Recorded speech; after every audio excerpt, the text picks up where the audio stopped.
Dans la Gemara, nous voyons que nos sages ont instauré dans la Hamida 3 premières brachot avant les requêtes et les 3 dernières, et ces 3 strophes sont valables toute l'année, aussi bien pour Rosh Hashanah, pour Yom Kippour, pour Sukkot, etc.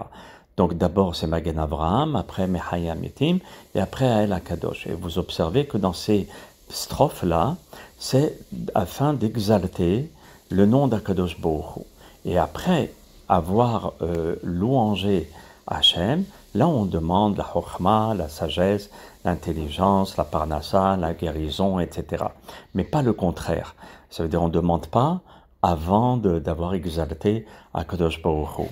C'est pareil à l'égard d'un ami. D'abord on lui demande comment tu vas, et son épouse ou bien la famille, et puis ensuite on lui demande ce qu'on voudrait.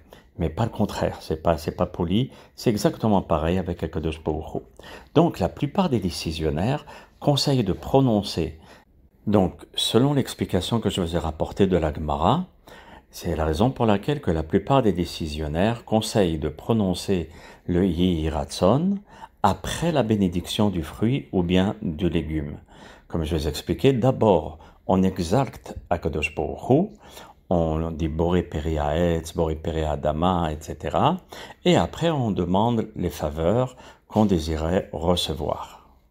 Donc, on procédera de cette manière. On récite d'abord Boré Peri Haetz ou Boré Peri Adama.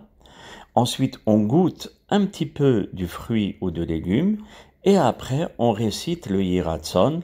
Et si on veut finir le fruit ou le légume, Inematov. Maintenant, si une personne, par exemple, n'aime pas les épinards, ou il n'aime pas les dattes, il n'est pas obligé, il n'y a aucune obligation de manger une chose qu'on n'aime pas. C'est marqué nulle part. Donc, il est préférable de dire le Yiratzon, mais sans manger. On tient le fruit dans la main et on dira le Yiratzon pour demander à Hachem. Et après, on repose le fruit ou bien on le donne à quelqu'un d'autre pour le manger. Par contre, la bracha Boré Peri Haetz ou Boré Peri Adama se récite qu'une seule fois dans la soirée. Et tous les Yiratzon, on va les dire, mais la bracha du fruit ou du légume ne se récite qu'une fois, comme on le voit dans le Shulchan Aruch, Orachim, au Siman 583, ainsi que tous les poskim qui figurent dans le site. Et le second soir, comme le premier soir, on a fait déjà Shechianu, parce qu'il est tout nouveau, c'est le premier soir. Donc le deuxième soir, on ne va pas refaire Shechianu, parce que c'est déjà Ayom Arichta. C'est-à-dire le jour de Rosh Hashanah, c'est le jour le plus long. C'est comme 2 jours en un seul jour. Donc, ce que préconisent nos sages, c'est qu'il est bon le second soir, au moment du Kiddush, de mettre un nouveau vêtement, ou bien de passer sur la table un nouveau fruit, et de faire Shechianu en pensant à ce fruit, ou bien cet habit. Ceci n'est pas une obligation, mais c'est bien de le faire comme on le voit dans le Shulchan Aruch et dans le Mishnah Berurah au Siman 263.